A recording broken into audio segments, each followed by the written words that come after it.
Hello class, welcome to week 7. I'm actually going to skip through these slides. It will not let me start on the one I need. So this is what we went through last week. I'm just going to skim on by this.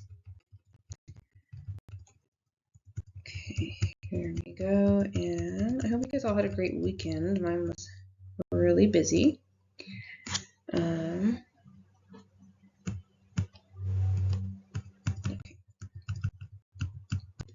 So I believe this is where we left off last week, was the cause of mutations and what affects those.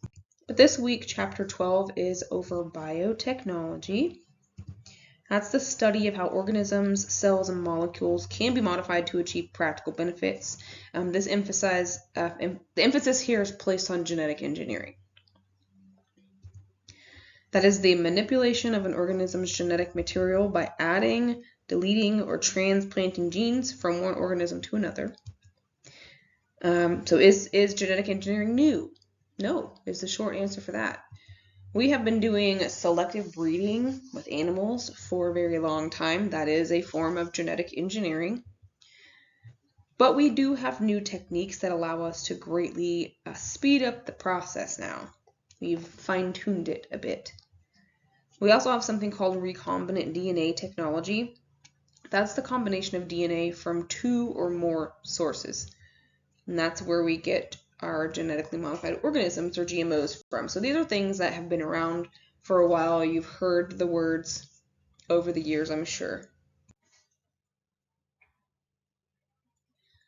So a case study, as a GMO example, is that almost 10% of the world's population suffer from a vitamin A deficiency. This results in blindness in 250,000 children each year, and is most severe in places like Southern Asia and Sub-Saharan Africa, where rice is considered a staple food. Mammals are able to make vitamin A if they have enough beta-carotene in the diet. So in many plants, that's naturally what makes carrots orange. But rice does not have beta-carotene naturally. It is white, usually. But by inserting beta-carotene producing genes into a rice genome, that has resulted in what they call golden rice. Golden rice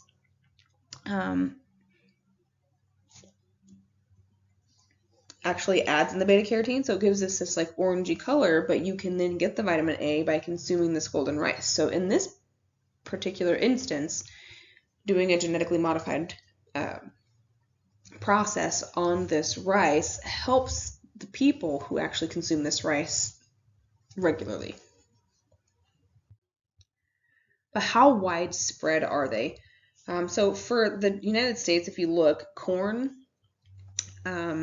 it's 86% of the crops that are genetically modified are what's grown in the United States. And this is actually something that I can express that I've got experience with. So I also work a job where I work with a company who we monitor wind turbines, and I cannot remember if I've mentioned this before or not, but we go out and we walk underneath the turbines, and my team surveys for bats and birds that have been hit, hurt, or damaged or killed by the turbines, and so we document that. But all around these turbines are cornfields or soybean fields, and they have signs next to the cornfields. You've probably seen them, and it'll tell you who is the grower of that corn. And so I got curious one day and decided to check and see which of these signs were GMO products. And every single one that I have looked up so far is a GMO crop of corn. And there are some reasons for this that we'll get into in a moment. But yeah, the 86% is definitely something that I can attest to. As for cotton, 93% is genetically modified. And then for soybeans, again, another 93%. So it is a lot. It's basically all of it for these things. But why even use them? Why even delve into that?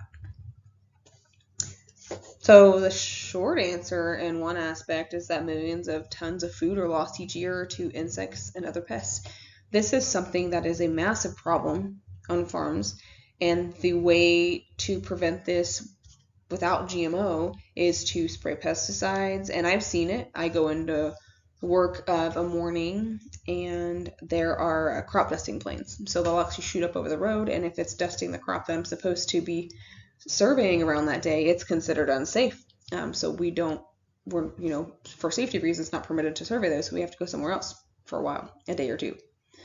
But they do. They spray them all the time, and they have to. And they don't spray every crop. I think maybe they'll double up on some, but I've seen them spraying. If they don't, the insects will just eat it up. But they do this GMO process where they can modify these crops to be more insect and weed resistant. That doesn't mean that they're insect and weed proof. The bugs will still get to them, which is why they double up with the spraying of the pesticide. But they do modify the crops. And the result is that they have to apply fewer pesticides and herbicides. That's a lower environmental impact. That's great. They still have to do it, but they don't have to do it as much. So they've kind of, I don't remember the expression, but it's like the best of the worst in a way. It's not good what they have to do to make sure that the foods are protected by spraying pesticides, but better to use a little bit than a lot, right? It also requires less plowing, so you don't lose as much of the topsoil, so the erosion is a problem.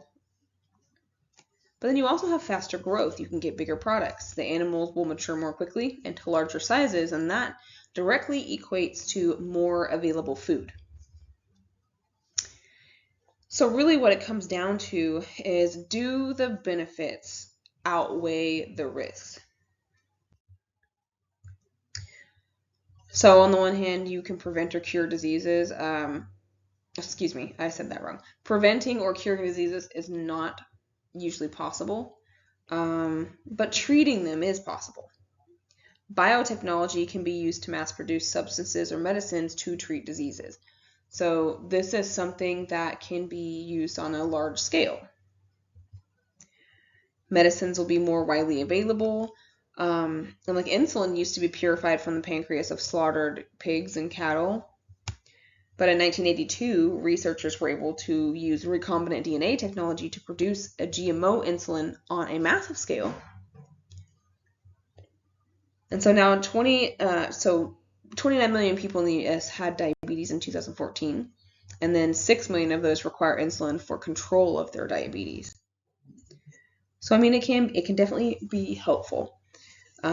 Genetic testing is also something that happens here. So far, gene therapies have been unsuccessful in curing any diseases, but genetic testing is useful to determine if a given set of parents are likely to produce a child with a genetic disease, like cystic fibrosis. That's two unaffected parents can both carry the gene and then pass it on to the offspring. And then a baby that is born with a genetic disease like cystic fibrosis, Down syndrome, or sickle cell. And then an individual that is likely to develop a genetic disease later in life, like Huntington's disease, that doesn't show up until you're 30. And that could impact a person if they choose to reproduce or not. That would matter. So genetic testing is used in all of these instances. So really, in the end, where is biotechnology going? We have our agricultural applications, so the world population is growing rapidly, right? We need more food to support it. This is something that we hear about. We have too many people, not enough food. So GMO and biotechnology really can help with that.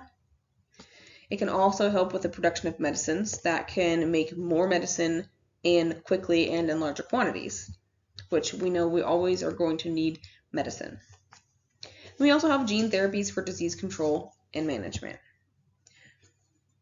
Cloning technology for producing tissues and organs that will not be rejected by a patient or recipient is another benefit.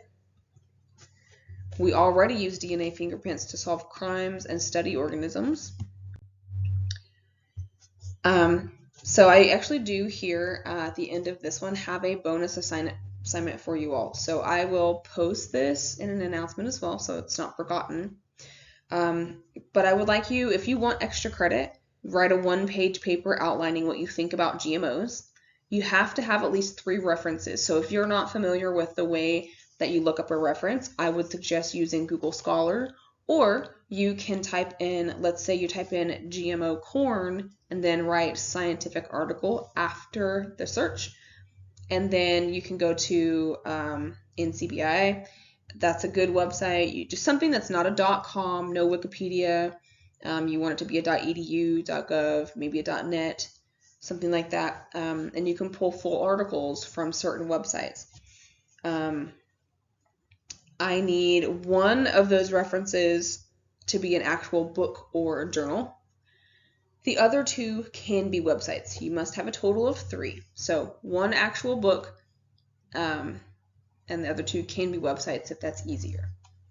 So this can be this will be up to 5 points of extra credit, and that can be turned in at any point during this semester in Blackboard. So I'm just bringing this up now. So that's a good 5-point cushion if you just like take your time, do the assignment, and whenever the final week closes, and I stop accepting assignments because I do have to grade everything and make sure I have all my deadlines met, I will accept the submission of this all the way up until that day, and that'll be a good 5-point cushion. I would highly recommend that you finish this assignment sooner rather than later. This week is kind of a short week. It's not a short week as far as like school days, but it's like short as far as chapters go. So I don't actually have a PowerPoint built for chapter 13. But chapter 13 talks about genetic mutations and genetic testing. It talks about chromosomal mutations, genetic testing, gene therapy, that sort of stuff. It goes over ex vivo and in vivo differences in the chapter. It'll tell you the types and effects of mutations. We actually went over this briefly in last week's PowerPoint or lecture. You can use that information and the book to answer any of the questions on the discussion sheet. I think there are only 2. And then the quiz will be mostly chapter 12 heavy with 1 or 2 things from chapter 13. But, you'll need to read the chapter to complete your reading. The lab, I think, mostly concentrates on chapter 12. But I do think that chapter 13 is important for you to at least briefly go over. So you need to do the reading. It's something that if you stay in science, it will come up again. It's important just to understand how mutations and then the gene therapy that they have for certain mutations is becoming, it's pretty common, but it's becoming a little bit more acceptable. And I think it's important for you guys to read that information. So go over that. I actually don't have a PowerPoint for it, which I mentioned, but I may build a small one and then go ahead and post that either tomorrow or the next day. So yeah, that's it. You've got this bonus assignment. You can get 5 points, and now next week is not going to be quite as short as this. We actually have chapter 14, 15, and 16 that all bump in, 14, 15, 16. They all kind of run in together because it has to do with evolution. So there'll be some labs over that, and then several chapters of reading. So what you are lacking this week is kind of tacked in next week. So enjoy not having as much work to do this week, but be ready to do 3 chapters next week. Just kind of FYI, heads up. And yeah, so if you have any questions about any of this, definitely email me. Please let me know.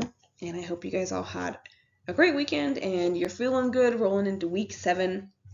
And I will talk to you next lecture. Bye.